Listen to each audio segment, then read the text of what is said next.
लेकिन I think आप ठीक कह रही हैं। तुम पे यकीन रखते हैं, तुम पे भरोसा करते हैं बेटे। पता नहीं मुझे घबराहट हो रही है, तो देखो ना कितनी सुनसान हो रही है। वाले एपिसोड में शमशेर के साथ बहुत ही बुरा होने वाला है। दोस्तों शमशेर जहां महक के साथ निदा के निकाह पर मौजूद होगा, उसे क्या मालूम होगा कि अगले ही पल में उसको एक बुरी खबर आने वाली है। दोस्तों रिपोर्टिंग के मुताबिक शमशेर को उसका दोस्त शामिर उसे बार बार कॉल कर रहा होगा, पर वो उसकी कॉल पिक नहीं करेगा। पर जैसे ही शमशेर साइट पर आएगा तो वो देखेगा कि शामिर की बहुत सारी कॉलें लगी पड़ी हैं। इसलिए फिर वो जब उसको कॉल करेगा तो दोस्तों शामिर उसे कुछ नहीं बता पाएगा कि क्या हुआ है।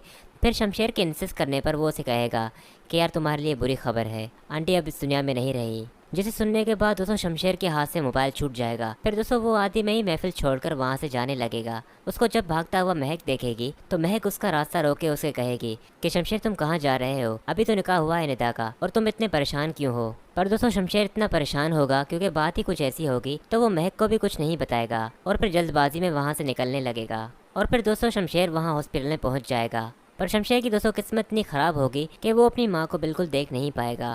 बाबा साहब जब हॉस्पिटल में वहाँ से निकल रहे होंगे और महविश को भी एम्बुलेंस से ले जाया जा रहा होगा तो दारा बाबा साहब को कहेगा कि मैं मजीद आपकी बात नहीं सुन सकता, अब मैंने फैसला कर लिया है कि मैं शमशेर को यहाँ बुला रहा हूँ। जिसे सुनने के बाद दोस्तों बाबा साहब कहेगा कि अब इस घर में शमशेर का नाम कोई नहीं लेगा, और अगर किसी ने भी शमशेर का नाम गलती से भी लिया तो उसे मेरे मरने के बाद मेरा चेहरा देखने की भी इजाज़त नहीं होगी। दोस्तों बाबा साहब दारा को ऐसा इमोशनली ब्लैकमेल कर जाएंगे कि दारा भी बहुत परेशान होगा कि अब वो शमशेर को बताए या ना बताए, जबकि दारा तो ये चाह रहा होगा कि वो शमशेर की भी माँ थी और शमशेर को भी यहाँ होना चाहिए था, पर वो दोस्तों अपने बाबा साहब की वजह से मजबूर होगा।